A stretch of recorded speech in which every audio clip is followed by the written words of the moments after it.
ओम शांति। आज 28 फरवरी 2025 की साकार मुरली।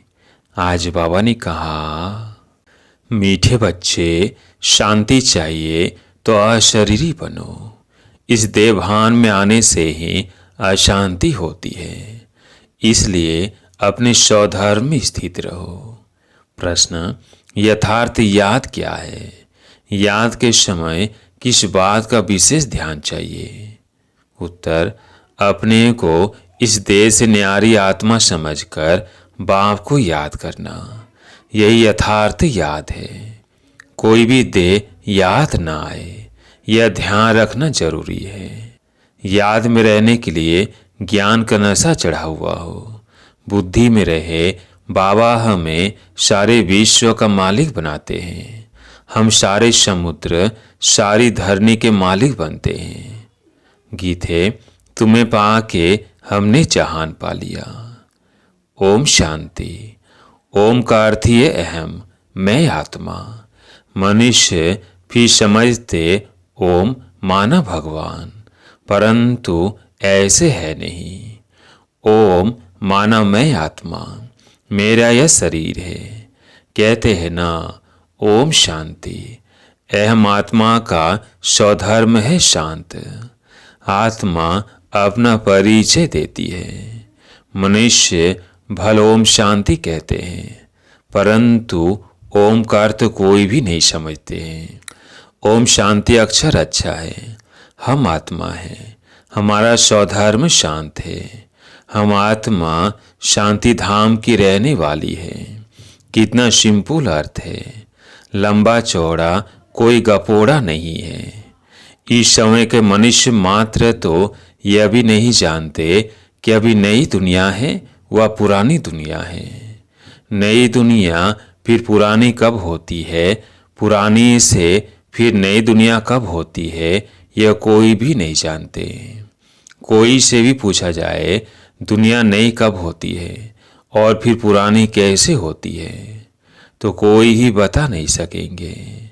अभी तो कलयुग पुरानी दुनिया है, नई दुनिया सतयुग को कहा जाता है। अच्छा, नई को फिर पुराना होने में कितने वर्ष लगते हैं, यह भी कोई नहीं जानते। मनुष्य होकर यह नहीं जानते, इसलिए इनको कहा जाता है जानवर से भी बदतर। जानवर तो अपने को कुछ कहते नहीं, मनुष्य कहते हैं हम पतित हैं। हे पतित पावन आओ, परंतु उनको जानते बिल्कुल ही नहीं। पावन अक्षर कितना अच्छा है। पावन दुनिया स्वर्ग नई दुनिया ही होगी। चित्र भी देवताओं के हैं, परंतु कोई भी समझते नहीं। यह लक्ष्मी नारायण नई पावन दुनिया के मालिक हैं। यह सब बातें बेहद का बाप ही बैठ बच्चों को समझाते हैं। नई दुनिया स्वर्ग को कहा जाता है, देवताओं कहेंगे स्वर्गवासी। अभी तो है पुरानी दुनिया नरक, यह मनुष्य है नरकवासी। कोई मरता है तो भी कहते हैं स्वर्गवासी हुआ, तो गोया यह नरकवासी है ना। हिसाब से कह भी देंगे बरोबर यह नरक ठहरा, परंतु बोलो तुम नरकवासी हो तो बिगड़ पड़ेंगे। बाप समझाते हैं, देखने में तो भल मनुष्य है, सूरत मनुष्य की है, परंतु सीरत बंदर जैसी है। यह भी गाया हुआ है ना। खुद भी मंदिरों में जाकर देवताओं के आगे गाते हैं, आप सर्वगुण संपन्न। अपने लिए क्या कहेंगे, हम पापी नीच हैं, परंतु सीधा कहो कि तुम बिकारी हो तो बिगड़ पड़ेंगे। इसलिए बाप सिर्फ बच्चों से ही बात करते हैं, समझाते हैं, बाहर वालों से बात नहीं करते, क्योंकि कलयुगी मनुष्य नरकवासी। अभी तुम हो संगम युगवासी, तुम पवित्र बन रहे हो। जानते हो हम ब्राह्मणों को शिव बाबा पढ़ाते हैं, वह पतित पावन है।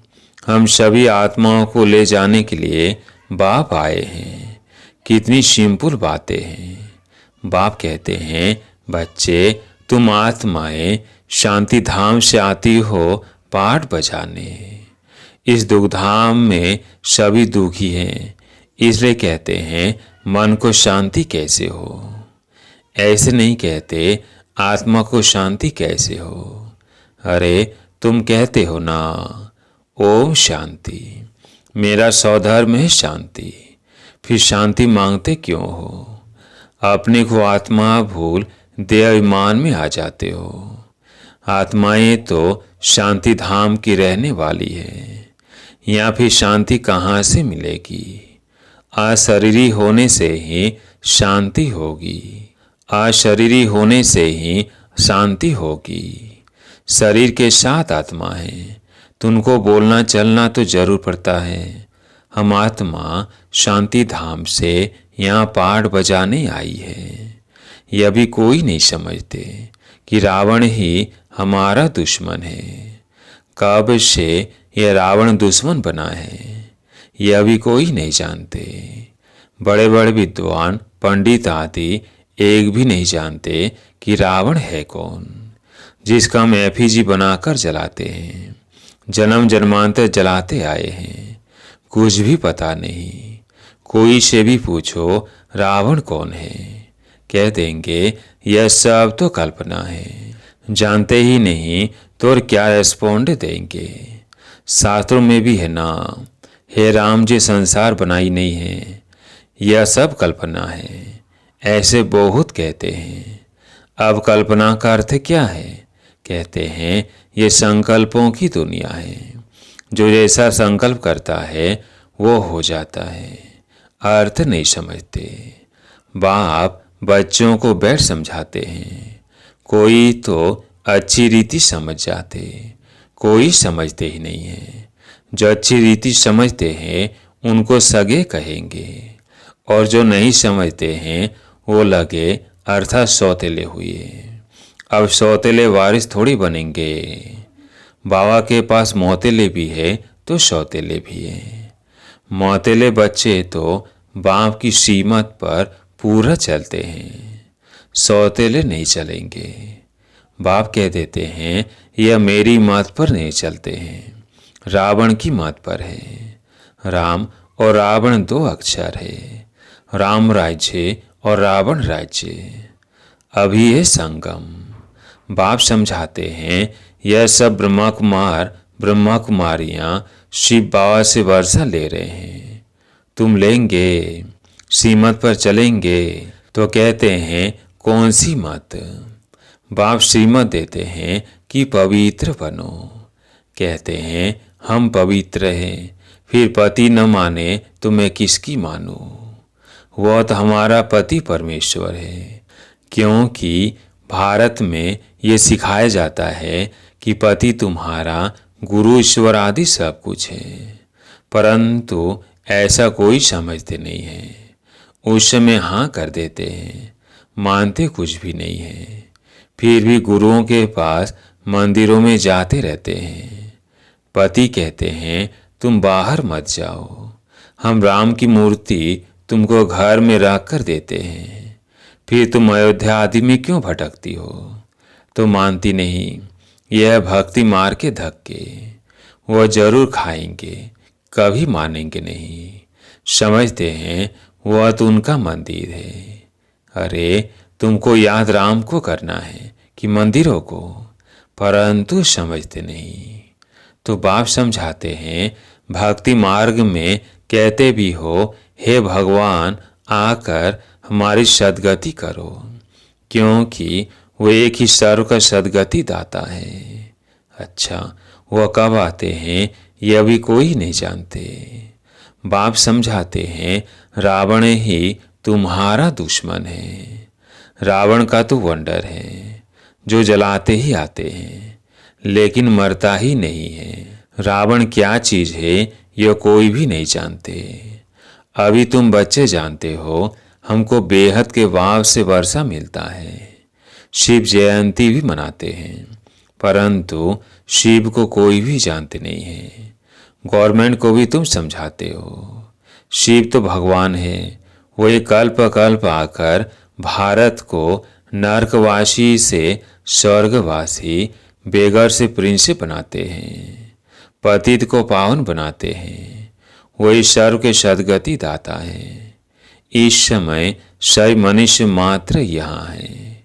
क्राइस्ट की आत्मा भी कोई न कोई जन्म में यहाँ है, वापिस कोई भी जा नहीं सकते। इन सब को सद्गति करने वाला एक ही बड़ा बाप है। वो आते भी भारत में हैं। वास्तव में भक्ति भी उनकी करनी चाहिए जो सद्गति देते हैं। वो निराकार बाप यहाँ तो है नहीं। उनको हमेशा ऊपर समझकर याद करते हैं। कृष्ण को ऊपर नहीं समझेंगे और सभी को यहाँ नीचे याद करेंगे। कृष्ण को भी यहाँ याद करेंगे। तुम बच्चों की है यथार्थ याद। तुम अपने को इस देश न्यारा आत्मा समझकर बाप को याद करते हो। बाप कहते हैं तुमको कोई भी देह याद नहीं आनी चाहिए। यह ध्यान जरूरी है। तुम अपने को आत्मा समझ बाप को याद करो। बाबा हमको सारे विश्व का मालिक बनाते हैं। सारा समुद्र, सारी धरनी, सारे आकाश को मालिक बनाते हैं। अभी तो कितने टुकड़े टुकड़े हैं, एक दो की हद में आने नहीं देते। वहाँ यह बातें होती नहीं। भगवान तो एक बाप ही है। ऐसे नहीं कि सभी बाप ही बाप हैं। कहते भी हैं हिंदू चीनी भाई भाई, हिंदू मुस्लिम भाई भाई, परंतु अर्थ नहीं समझते हैं। ऐसे कभी नहीं कहेंगे हिंदू मुस्लिम बहन भाई, नहीं, आत्माएं आपस में सब भाई भाई हैं, परंतु इस बात को जानते नहीं हैं। शास्त्र आदि सुनते ससत करते रहते हैं, अर्थ कुछ नहीं। वास्तव में असत्य, झूठ। सचखंड में सच ही सच बोलते हैं, या झूठ ही झूठ है। कोई को बोलो कि तुमने झूठ बोला तो बिगड़ पड़ेंगे। तुम सच बताते हो तो भी कोई तो गाली देने लग पड़ेंगे। अब बाप को तो तुम ब्राह्मण ही जानते हो। तुम बच्चे अभी दैवी गुण धारण करते हो। तुम जानते हो अभी 5 तत्व भी तमो प्रधान है। आजकल मनुष्य भूतों की पूजा भी करते हैं, भूतों की याद रहती है। बाप कहते हैं अपने को आत्मा समझ मामेकम याद करो, भूतों को मत याद करो। गृहस्थ व्यवहार में रहते हुए बुद्धि का योग बाप के साथ लगाओ। अब देही अभिमानी बनना है। जितना बाप को याद करेंगे तो विकर्म विनाश होंगे। ज्ञान का तीसरा नेत्र तुमको मिलता है। अभी तुमको विकर्माजीत बनना है। वह है विकर्माजीत संवत और यह विकर्मी संवत। तुम योग बल से विकर्मों पर जीत पाते हो। भारत का योग तो मशहूर है, मनुष्य जानते नहीं हैं। सन्यासी लोग बाहर में जाकर कहते हैं कि हम भारत का योग सिखलाने आए हैं। उनको तो पता नहीं यह तो हठ योगी है, वो राजयोग सिखला न सके। तुम राज ऋषि हो, वह हद के सन्यासी, तुम हो बेहद के सन्यासी। रात दिन का फर्क है। तुम ब्राह्मणों के सिवाय और कोई भी राजयोग सिखला न सके। यह नई बातें, नया कोई समझ न सके, इसलिए नए को कभी अलाव नहीं किया जाता है। यह इंद्र सभा है ना। इस समय है सब पत्थर बुद्धि। सतयुग में तुम बनते हो पारस बुद्धि। अभी ये संगम, पत्थर से पारस सिवाय बाप के कोई बना न सके। तुम यहाँ आए हो पारस बुद्धि बनने के लिए। बरोबर भारत सोने की चिड़िया था ना। यह लक्ष्मी नारायण विश्व के मालिक थे ना। यह कभी राज्य करते थे, यह अभी किसको पता थोड़ी है। आज से 5000 वर्ष पहले इन्हों का राज्य था। फिर यह कहाँ गए तुम बता सकते हो। 84 जन्म भोगे, अभी तमो प्रधान है, फिर बाप द्वारा शतो प्रधान बन रहे हैं। तत्व यह नॉलेज सिवाय बाप के साधु संत आदि कोई भी दे न सके। वह है भक्ति मार्ग और यह है ज्ञान मार्ग। तुम बच्चों के पास जो अच्छे अच्छे गीत हैं उन्हें सुनो तो तुम्हारे रोमांच खड़े हो जाएंगे, खुशी का पहाड़ा एकदम चढ़ जाएगा। फिर वह नशा स्थायी भी रहना चाहिए। यह है ज्ञान अमृत। वह शराब पीते हैं तो नशा चढ़ जाता है। यहाँ यह तो है ज्ञान अमृत। तुम्हारा नशा उतरना नहीं चाहिए, सदैव चढ़ा रहना चाहिए। तुम इन लक्ष्मी नारायण को देख कितने खुश होते हो। जानते हो हम श्रीमत से फिर श्रेष्ठ चारी बन रहे हैं। यह देखते हुए भी बुद्धि योग बाप और वर्षे में लगा रहे। अच्छा, मीठे मीठे सिकिलते बच्चों प्रति माता पिता बाप दादा का याद प्यार और गुड मॉर्निंग। रूहानी बाप की रूहानी बच्चों को नमस्ते। हम रूहानी बच्चों की रूहानी बाप दादा को याद प्यार गुड मॉर्निंग नमस्ते नमस्ते। धारणा के लिए मुख्य सार। पहला पॉइंट है, विकर्माजीत बनने के लिए योग बल से विकर्मों पर जीत प्राप्त करनी है। यहाँ देखते हुए बुद्धि योग बाप और वर्षे में लगा रहे। दूसरा पॉइंट है, बाप के वर्षे का पूरा अधिकार प्राप्त करने के लिए मातेला बनना है।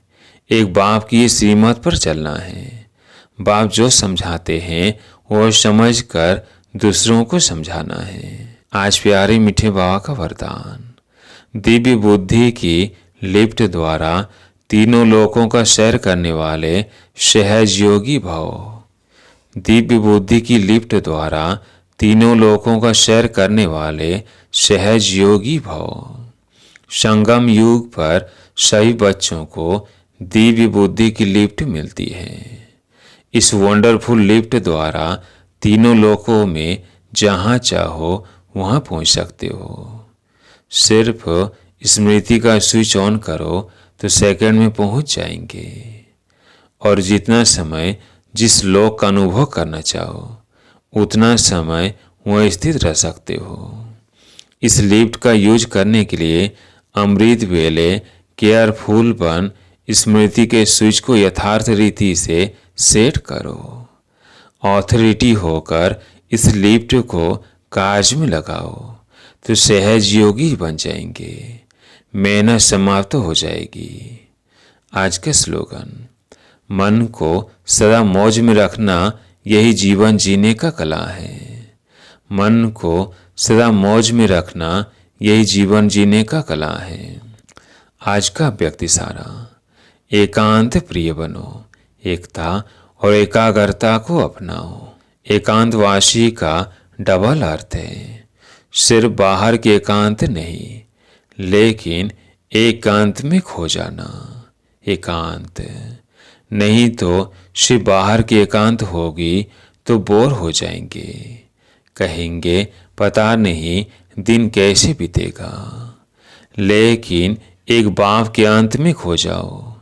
जैसे सागर के तले में जाते हैं तो कितना खजाना मिलता है, ऐसे एक के अंत में चले जाओ, अर्थात बाप से जो प्राप्तियां हुई है उसमें खो जाओ। अच्छा, ओम शांति।